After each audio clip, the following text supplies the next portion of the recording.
Hi there. Do you like costumes?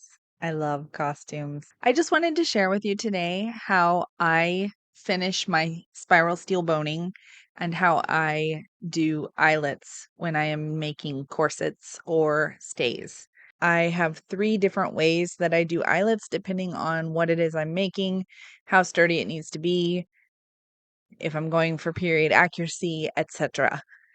I have been making costumes for over 15 years for myself and friends, and I know a lot of people are intimidated by the boning and by the eyelets. So I just wanted to share how simple and easy it is so that you too can make costumes as you desire. If you're going to do eyelets, there are a few tools that you can use. You can get a kit that has these two pieces in it, and you would use that with these kind of eyelets.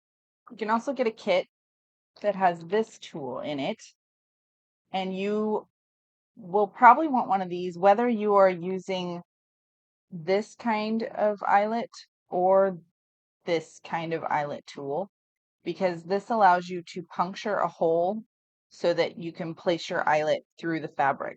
In years past, I have just marked on my fabric a small X and then cut it with scissors. That works perfectly fine too. Or you can use an awl, AWL, and poke a hole in the fabric. If you can get your eyelet through it, that's great. If you cannot, you can always snip just a couple of the sides so that you can push your eyelet through. Those are what I have learned since I started making my own costumes. Another way that you can do the eyelets is needle and thread. If you are going to use a needle and thread, I would recommend button craft thread, but I will show you in any case all three methods of how to place an eyelet. So first off, you will need to make your hole for the eyelet. So if you're going to use an awl, you will just push the awl through the threads until you have a hole big enough. I have in the past carefully tried to put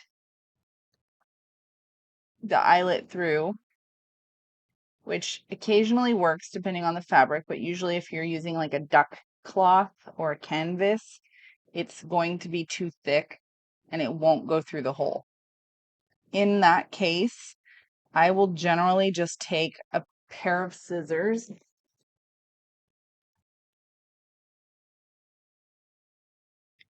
This fabric is thinner than the fabric I use for corsetry, but I will make a hole with the awl, and then I will just take a pair of scissors and snip just at the edges. And that way I can push my eyelet through. If you are able to get it through, such as this, you can then take the shorter, so I have the tall piece that I pressed through, and this side is shorter. They should be two different lengths when you get the eyelet sets. You should have tall ones and short ones. The short one goes over the tall one. So the foot, or I'm not sure what you call it, the taller eyelet will be inside the short one. Then you will take the black piece that you get in your kit, and it has a ring on it, and you use that ring to place your eyelet so that it won't move on you. Then you take the metal piece and you place it on top. You're then going to take a hammer and just tap it on. Usually 3 or 4 taps will place it, and that will be the side that you want on the inside of your corset. This is what the outside looks like. It should be nice and smooth, and it is on tightly. So it's not going to go anywhere. It's not going to rip your hole. I have been doing corsetry for at least 15 years and I've never used glue around my eyelets, but I have seen that people do use fabric glue around the eyelets before they place them together. I don't think it's necessary. I've never done that. All right, the next way that we are going to show to do eyelets, we have our little cutting table here. So you're going to place the sharp end on your fabric wherever it is that you want the cut to be, and you're going to hammer hard enough to cut the hole in your fabric. Mine, for some reason, never cuts all the way through. So just take some scissors and cut it off. Then, once you have a hole, you are going to take the tall part of your eyelet. So you have this set has a flat piece and a tall piece. If you can tell. So there's the tall piece, and this one's like a flat ring. And you will take your tool. This one has a magnet in the bottom. So you want to place your ring in the magnet side, and it has a magnet on the top. And you're going to take your tall bit and place it on the tall side. So now you are prepped. And then you can take your fabric and you're going to put the hole that you made so that the metal stand is coming through it. And then you're just going to squeeze.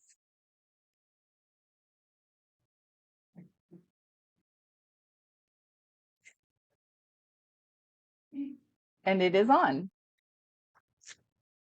So there are two methods of doing an eyelet. Both are acceptable if you are going to use metal eyelets. I believe the press is probably more stable. I have had a few of these eyelets fall out, the ones that you press by hand with a hammer. I have never had the eyelets fall out that you actually use the press with. The third way you can do an eyelet is you can make a hole with an awl, A-W-L, and you can take a needle, so a needle and thread.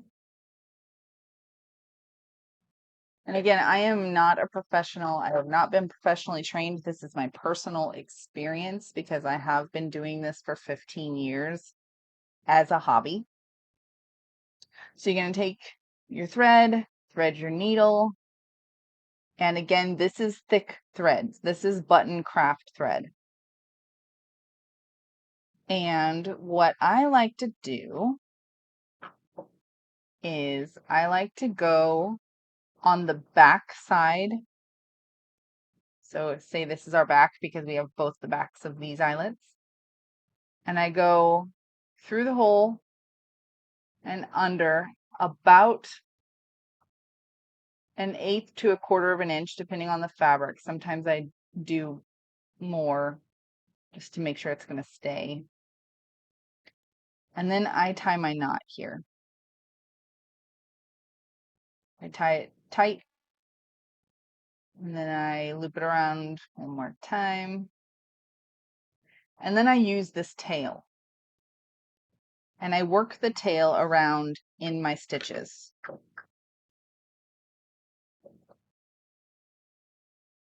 So I'm going to just place my stitches pretty close together. And I'm going to go from the middle of the hole out onto the back side. And then I'm going to take my thread and go around my needle as such. Then I pull my thread and I work my way all the way around in this manner.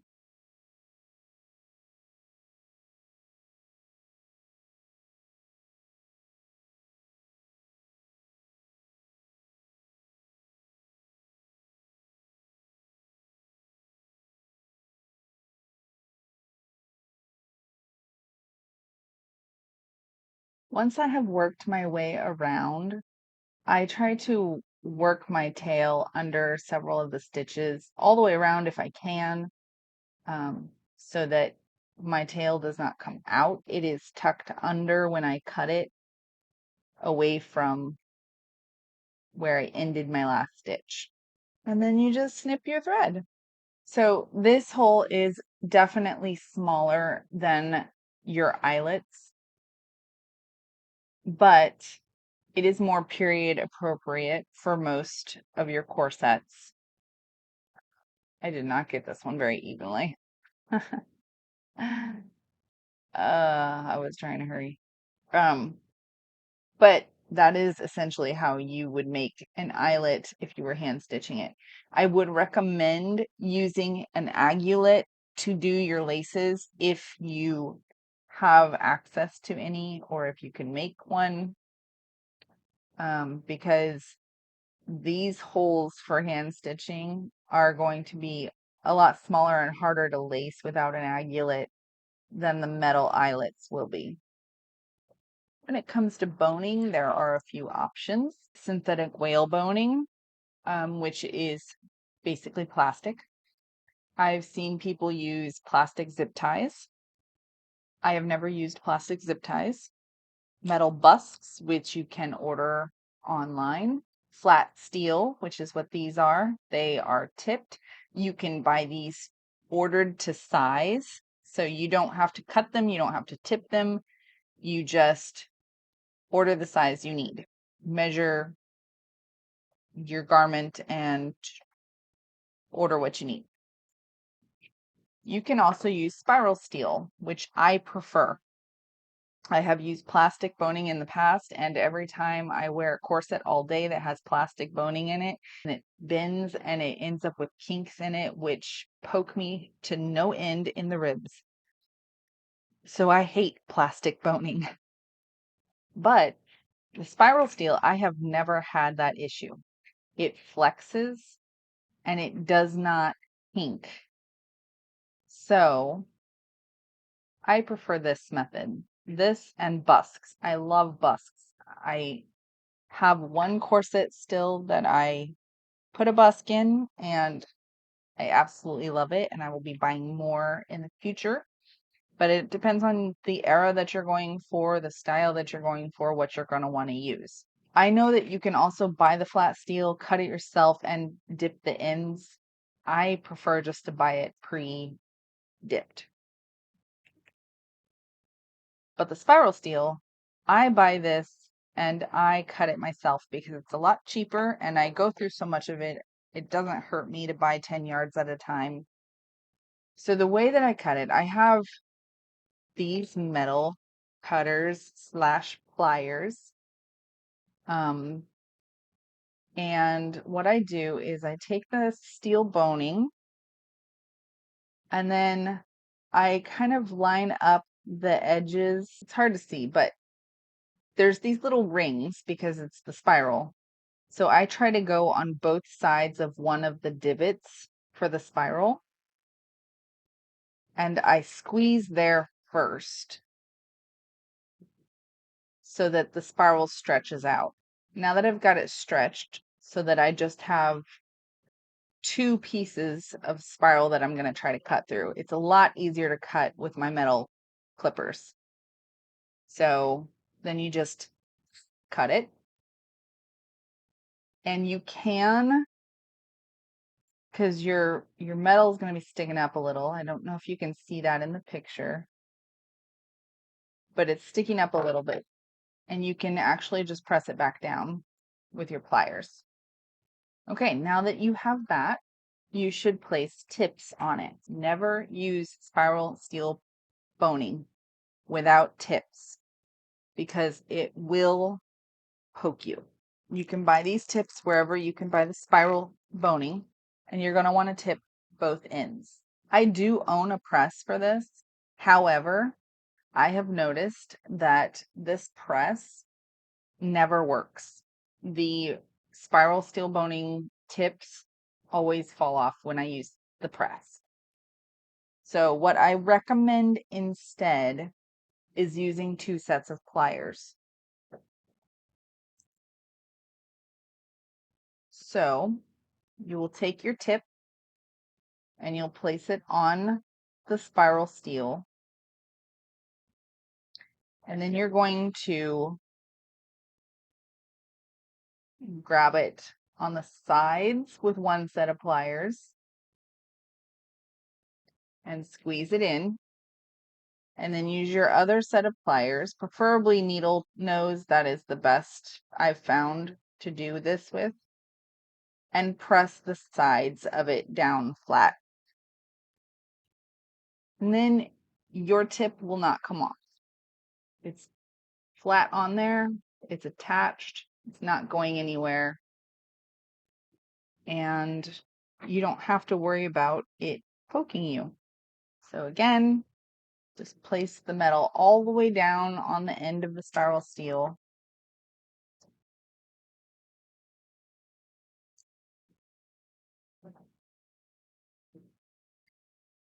Grab just the edges. See, I have the tip right there. Just grab the edges at the bottom and squeeze it in.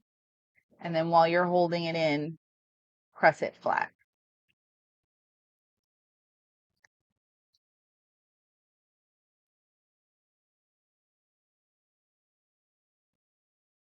And that will be all that you need to do. So again, I recommend doing it with 2 pliers. I will show you how to do this. So if you're going to use one of these, you place your cap on, again, just as you do on the other one. And then you take these, turn it this way so you can see.